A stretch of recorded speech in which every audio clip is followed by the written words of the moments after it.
Hello, this is David from DN Cognitive Counseling. Did you ever say you wanted to be rich? Do you ever have the dream of that your life would be so much better if you had so much more money and everything was just wonderful? I've been lucky enough to have clientele on both sides of the economic spectrum. I've worked with people who are very, very wealthy. I've worked with people who are very, very not wealthy. And the reality is that there's no difference in the ability to learn, the ability to understand things. And I want to help people to understand what some of those differences are between the rich and the poor. A lot of people think it's about how much money they make. If you take a look at what happens to most lottery winners who grew up poor or were poor, or more if you take a look at sports athletes who have tremendous salaries, and about 5 years or 6 years after retirement, many of them are claiming bankruptcy. So you'll say, I don't understand. They made so much more money. Why are they having a problem?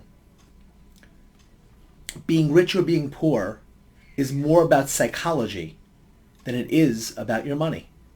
And it's about how you view money and see money. Poor people are poor because they think in a poor manner. You'll say, what do you mean by that? Well, let's talk about a couple of things. Have you ever used the term extra money? Man, we have extra money. Let's get pizza tonight. Or, I got some extra money. Let's go for a night and go to a restaurant. I have extra money. We're going to take a nice vacation this year. I got extra money, so we're going to get a nicer car or a nicer home.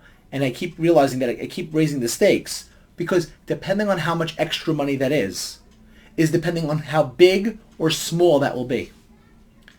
The one thing that I've noticed that rich people think like, they don't have an idea of extra money. What rich people do is the idea of making their money work for them. They create what is called passive income streams. So what's the difference between a passive income stream and an active income stream? Well, if I go to work every single day, I go to my job, I trade dollars for hours. I give them hours, they give me dollars, and I go back and forth that way. So I keep getting my dollars for my hours. Passive income streams, there's no dollars for hours. You don't have to do anything.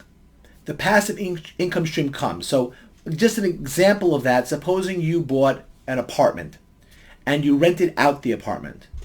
The check comes every month whether you work or you don't work. If you owned an apartment building, you have 100 apartments, then you have 100 apartments coming in and bam.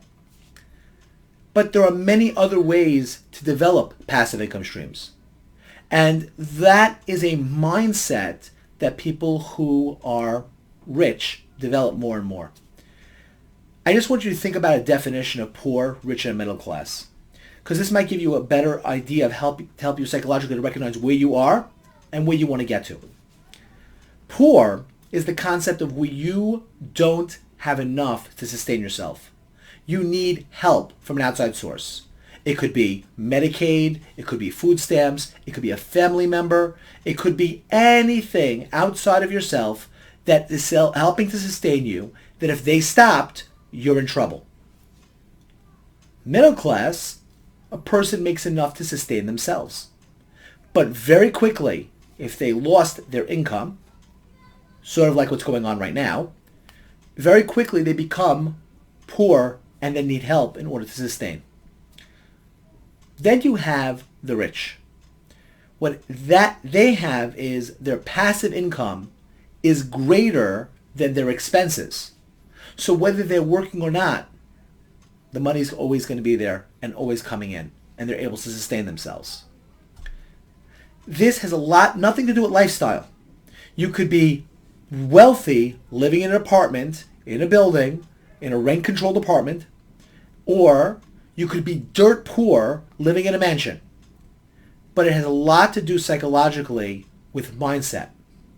And this is the reason why you'll see certain people who look rich but aren't, and then you have other people who don't look rich but could be very wealthy. And it all goes back to the psychology behind it. So if you have a desire in your life to become wealthier and you want yourself to change in that status, then you have to start changing the way you think. Because if you pour money into the cup of a poor person, they will very quickly utilize it in that way, in which case they become poorer, which is why so many athletes end up needing to claim bankruptcy, and why many lottery winners go broke. Because even though they had all that money come in, they didn't have the context to be able to know what to do with it. I hope that you found this video helpful. I hope that you'll hit like if you liked it. I hope that you'll subscribe to the channel. And if you want more information about this kind of psychology and mindset, please feel free to ask any questions. I'll be very happy to go into it deeper. I thank you very much, and good mental health.